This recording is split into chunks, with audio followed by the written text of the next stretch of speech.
कक्षा 7 गणित अध्याय 6 का प्रश्नावली 6.3 के आगे आज हम पढ़ेंगे। त्रिभुज और उसके गुण प्रयास करने कीजिए कि कुछ प्रश्न हैं उनको हल करते हैं। तो एक त्रिभुज के दो कोण 30 डिग्री तथा 80 डिग्री हैं। इस त्रिभुज का तीसरा कोण ज्ञात कीजिए। तो दो कोण है आपको पहले बताया है और तीसरा पता नहीं है, तो हल करना है। तो एक चाहे तो आप एक काम किया करें, त्रिभुज है तो एक अंदाज से ऐसा कोई त्रिभुज बना लीजिए। जरूरी नहीं है आपको समझने के लिए। तो दो कोण मान के चलते हैं, एक कोण ये हो गया 30 डिग्री और एक कोण ये ले लेते हैं मान लीजिए 80 डिग्री, और तीसरा कोण तो अभी अज्ञात है, तो इसको आप ले लिया करिए कोई भी, मैं एक्स वाई जेड कुछ तो भी मान लीजिए, एक्स मान लेते हैं। अब क्लियर हो गया। तो त्रिभुज के दो कोण 30 डिग्री और 80 डिग्री है। इस त्रिभुज का तीसरा कोण ज्ञात कीजिए। तो फिर वही जो चीज आपने माना वही लिखना पड़ता है यहाँ पर कि माना त्रिभुज का तीसरा कोण, माना त्रिभुज का तीसरा कोण कौन सा है, बराबर x। ठीक है, तीसरा कोण त्रिभुज का x है। अब क्या करना है, क्योंकि आपको पता है त्रिभुज के तीनों अंतः कोणों का योग कितना होता है 180 डिग्री, तो ये लिख लीजिए।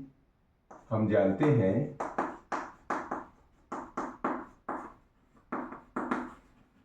कि त्रिभुज के तीनों अंतः कोणों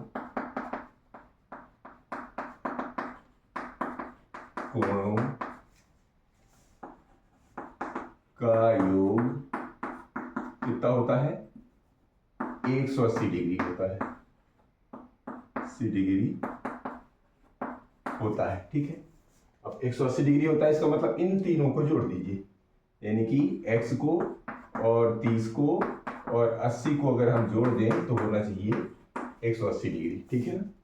अब इन सबको हल कर लीजिए। तो 8 3 11 है, यानी कि 110 डिग्री, और इधर है 180 डिग्री। तो x बराबर 180 में से 110 को कम कर दीजिए, यानी कि इसको कम करेंगे तो कितना आ जाएगा 70 डिग्री। तो वो जो x है वो निकल आता है हमारा अज्ञात वाला तीसरा वाला 70 डिग्री। अब इसी का लेते हैं दूसरा प्रयास। अब इसी का दूसरा है कि किसी त्रिभुज का एक कोण 80 डिग्री है तथा शेष दोनों कोण बराबर हैं। बराबर कोणों में प्रत्येक कोण की माप ज्ञात कीजिए। तो कैसा चित्र बनेगा इसका, एक कोण देखिए ऐसा दिया है, मान लीजिए रफ में ऐसे रफ टाइप का ही बनाना है, कोई ऐसा फिक्स नहीं बनाना है। तो एक कोण 80 डिग्री मान के चलते हैं, ये 80 डिग्री हो गया, और शेष दोनों कोण बराबर है, मान के चलते हैं ये और ये दोनों बराबर है, तो इनको मान लेते हैं x। ठीक है, तो तीनों कोण दिखने लगे, ये x दिखा, ये भी x दिखा, ये 80, यानी ये दो बराबर दिख रहे हैं, ये 80 दिख रहा है। तो अब इनको तीनों को जोड़ देना है, इससे हमारा परिणाम निकल आएगा। तो चलिए शुरू करते हैं। माना प्रत्येक बराबर कोणों की माप x डिग्री है। माना प्रत्येक बराबर कोणों की माप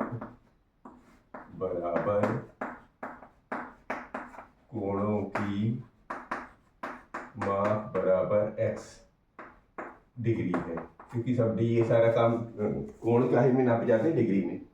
ठीक है, अब वही जैसे पहले जानते हैं कि हम जानते हैं कि त्रिभुज के तीनों अंतः कोणों का योग 180 डिग्री होता है। तो फिर यहाँ लिख सकते हैं त्रिभुज के तीनों कोणों का योग बराबर 180 डिग्री। ठीक है ना, ये तो यूनिवर्सल हो गया, क्योंकि आप हल कर चुके हैं, सीख भी चुके हैं, तो इसको बार बार इस्तेमाल करना है। तो तीनों कोण कौन से हैं, एक x है, दूसरा भी x है, तीसरा 80 है, और ये तीनों जुड़ के बनाएंगे 180 डिग्री। क्लियर। x मिलके हो जाएंगे 2x, और ये है 80, और ये अभी भी बराबर है 180 डिग्री के। तो 2x बराबर 180 में से 80 कम कर दीजिए पक्षांतर करके, तो ये बन जाएगा 100 और इधर अभी भी 2x। तो x बराबर 100/2 यानी 2 1 कम 2 और 2 पंचे 10 यानी 50, यानी x का मान आ गया 50 डिग्री। यानी वो जो दोनों कोण है वो 50-50 डिग्री के हैं, ये ठीक है। ये दोनों कोण 50-50 डिग्री के निकल आए। ये हमारा दूसरा है। अभी लेते हैं इसी का तीसरा। क्वेश्चन नंबर 3 है कि किन्हीं त्रिभुज के तीनों कोणों में 1, 2 और 1 का अनुपात है। त्रिभुज के तीनों कोण ज्ञात कीजिए और त्रिभुज का दोनों प्रकार से वर्गीकरण भी कीजिए। तो पहले तो एक त्रिभुज बनाइए, कैसा बनेगा, लगभग कुछ ऐसा बनेगा, ठीक है। तो ये 1, 2 और 1 का अनुपात है।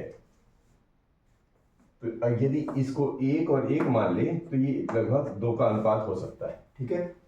अब इसको हल करके देखते हैं। तो पहले क्या मानते थे हम लोग, x मानते थे किसी भी कोणों में, कोण माने यहाँ कोण बनेंगे, 1 का अनुपात और 1 इधर और इधर ये बनेगा 2 का, ऐसे बाहर भुजा नहीं कोण बनाने हैं। तो मान के चलते हैं जैसे यहाँ 1 लिया है तो 1 से तो काम बनेगा नहीं, और हम मानते क्या है, एक चर राशि का उल्लेख करना पड़ता है। तो ये मान के चलते हैं 1 माने x मानेंगे तो ये बन जाएगा x, ये भी x, तो ये बन जाएगा 2x। तो अगर हम मान लें कि तीनों कोणों का अनुपात हल, माना कि अनुपात तो दिया है तीनों कोणों का अनुपात क्या दिया हुआ है, 1 और 2 और 1, ये तो अनुपात है, ठीक है। तो अब त्रिभुज के कोण ज्ञात कर मानने हैं, अतः तीनों कोण x, 2x तथा x होंगे। क्योंकि हल करने के लिए हमको तो चर राशि चाहिए नहीं, तो हम इसको जो है x1 को जो है x बना लिया, 2 को जो है 2x के अनुपात में कर लिया और 1 तो फिर x के रूप में ले लिया। अब फिर वही त्रिभुज के तीनों अंतः कोण कितने होते हैं, 180 डिग्री होते हैं। तो त्रिभुज के तीनों अंतः कोणों का योग बराबर 180 डिग्री। तो तीनों कोण कौन कौन से हैं, x, 2x और x, तो जोड़ लीजिए इनको, x, ये 2x और ये x, ये सारे मिलकर कितने बनाएंगे, 180 डिग्री बनाएंगे, ठीक है। तो कितने हो गए, 1 और 2 3 और 3 और 1 4, तो ये बन जाएंगे 4x बराबर 180 डिग्री। सो x बराबर 180/4 काट दीजिए, 4 एकम 4, 4 चौके 16, 2 बचा 0, 4 पंचे 20, 45, यानी x का मान आ गया 45 डिग्री, ठीक। तो एक तो x आ गया, अभी 2x का भी निकालना है। सो 2x कितना हो जाएगा, सो 2x बराबर हो जाएगा 2 × 45, 45 दूनी 90 डिग्री, यानी 2x का जो मान है वो आ गया 90 डिग्री, ठीक है। अब जो ये जो चित्र था, तो x की जगह आप यहां पर रख लीजिए 45, जहां 1 था, 1 मानिए, तो ये 45 डिग्री निकल आया, तो ये भी 45 डिग्री निकलेगा। तो ये कितना निकलेगा, ये 90 डिग्री हो जाएगा, क्योंकि 2x ये 2 अनुपात में, तो ये ऐसा निकल आया। तो ये हमारा यहां तक का मान निकल आएगा। हाँ, 1, 2 और 1 का अनुपात यहां तक का तो हो गया। तीनों कोण ज्ञात कीजिए सॉरी, तो 45 और 90 और 45 ये तीनों कोण हो गए। फिर ये कह रहे हैं त्रिभुज का दोनों प्रकार से वर्गीकरण भी कीजिए। वर्गीकरण कैसे करेंगे ये लिखेंगे। वर्गीकरण, वर्गीकरण के लिए करना पड़ेगा, एक तो ये जिसका एक कोण 90 डिग्री हो तो वो क्या होता है, समकोण त्रिभुज। तो चूंकि पहला एक कोण 90 डिग्री है, अतः यह समकोण है, क्योंकि समकोण में एक कोण 90 डिग्री होता है। एक वर्गीकरण तो ये हो गया। दूसरा वर्गीकरण देखिए, दो प्रकार से वर्गीकरण होता है त्रिभुज में कोणों का, एक तो भुजाओं के आधार पर, एक कोण के आधार पर। तो कोण के आधार पर तो हमने कर लिया, अब भुजा के आधार पर कैसे करेंगे। तो भुजा के आधार पर समझने के लिए कि समान कोणों के सामने की भुजाएं समान होती है। जैसे इस 45 डिग्री है ना, इसके कोण भुजा के सामने का कोण कौन बनेगा, इस कोण के सामने की भुजा कौन सी बनेगी, ये वाली। तो इसके सामने की भुजा ये समान, तो यही 45 ये भी है, इसके सामने की भुजा ये समान। इसका मतलब ये हो गया कि दो भुजाएं समान हैं। तो जिस त्रिभुज में दो भुजाएं समान होती हैं उसे हम समद्विबाहु त्रिभुज भी कहते हैं। तो कोण के आधार पर तो समकोण बन गया, तो भुजाओं के आधार पर क्या बनेगा, यहां पर लिखेंगे भुजाओं के आधार पर, भुजाओं के आधार पर यह समद्विबाहु त्रिभुज है। समद्विबाहु,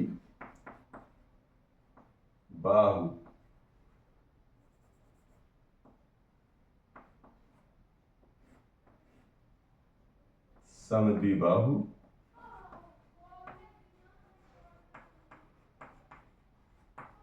त्रिभुज है।